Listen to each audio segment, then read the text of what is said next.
নমস্কার বন্ধুরা, যদি চ্যানেলে তোমাদের স্বাগত। তো আজকে বানাবো আমি দই বড়ার চাট। তো প্রথম থেকে শেষ অবধি দেখতে থাকুন। ভালো লাগলে অবশ্যই একটা লাইক, শেয়ার এবং কমেন্ট করে জানাবেন যে কেমন হয়েছে। তো আমি এই যে বিরির ডাল নিয়েছি, তো 1.5-2 ঘন্টার মতো ভিজিয়ে রেখেছিলাম। তারপর দেখুন খুব ভালোভাবে ভিজে গেছে। তো আমি এটা মিক্সিতে গ্রাইন্ড করে নেব।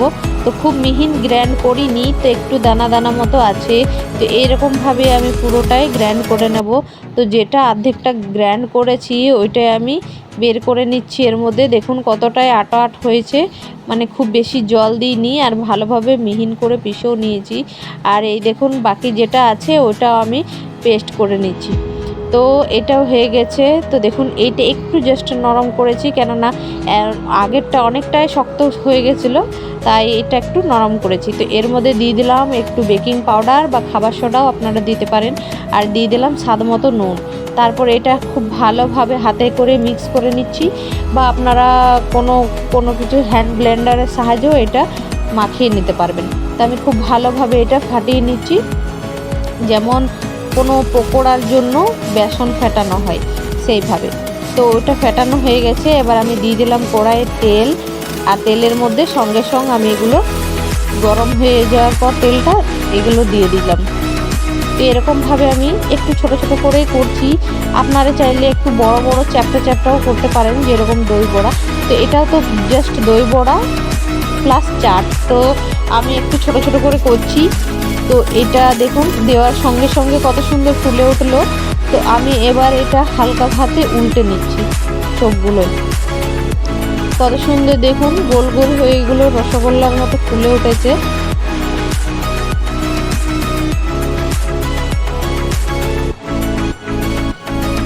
এরকমভাবে আমি উল্টে পাল্টে ভেজে নেব। তো খুব বেশি কড়া লাল করব না, জাস্ট মিডিয়াম একটু কালার চেঞ্জ হয়ে গেলে বা এটা ফুলে এলে আমি এটা তুলে নেব। তো এইটা দেখুন হয়ে গেছে, এবার আমি এটা তুলে নেব। খুব বেশি কড়া করে দিলে আবার যে দইটা ঢুকতে চাইবে না এর ভেতরে,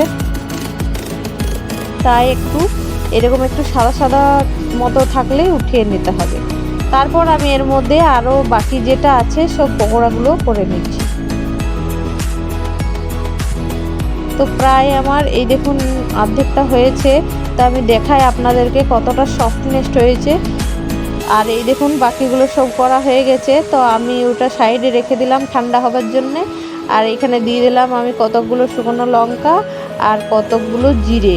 তো আপনারা নিজের পছন্দ অনুযায়ী যে গুঁড়ো মশলাটা করবেন তা আপনারা নিজেদের পছন্দ মতো করতে পারেন। আর আমি এখানে এটা ভেজে নিয়েছি, এবার আমি এটা ঠান্ডা হলে পিষে নেব। তো আমি দুটো আলাদা আলাদা করে পিষেছি, লঙ্কাটা আলাদা আর জিরেটা আলাদা, কেননা যে কেমন ঝাল খেতে পছন্দ করবে সেরকম ওটা আবার ওপর থেকে ছিটিয়ে দেওয়া হবে। তারপর আমি এখানে একটা মিডিয়াম সাইজের ডেচকি নিয়েছি, ওর মধ্যে দিয়ে দিলাম জল আর দিয়ে দিলাম স্বাদ মতো নুন। তারপর মিক্স করে ওই যে ঠান্ডা হওয়া বড়াগুলো আমি ওর মধ্যে ভিজিয়ে রাখলাম কিছুক্ষণের জন্য, জাস্ট আধ ঘন্টা রাখলেই হলো। তারপর এখানে আমি নিয়েছি দই, ঘুগনি আর সব স্যালাডের জন্য সব শসা, লঙ্কা আর পেঁয়াজ কুচি কেটে রেখেছি। তো আমি এখানে প্লেটের মধ্যে সাজাতে স্টার্ট করে দিয়েছি। তো আমি এখানে 4 পিস দিলাম। তো তারপরে দিয়ে দিচ্ছি আমি ঘুগনির ওপরে দিয়ে দেবো আমি টক দইটা দেওয়ার পর আমি এখানে দিয়ে দিচ্ছি সামান্য একটু নুন, আর দিয়ে দিচ্ছি শসা কুচি, পেঁয়াজ কুচি।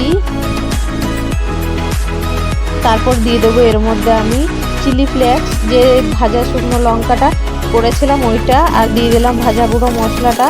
তারপর আপনি সার্ভ করুন। তো দেখুন বন্ধুরা প্রথম থেকে শেষ অবধি কেমন লাগলো অবশ্যই লাইক, শেয়ার এবং কমেন্ট করে জানাবেন। আর আজকের মতো এখানে সবাই ভালো থেকো, সুস্থ থেকো।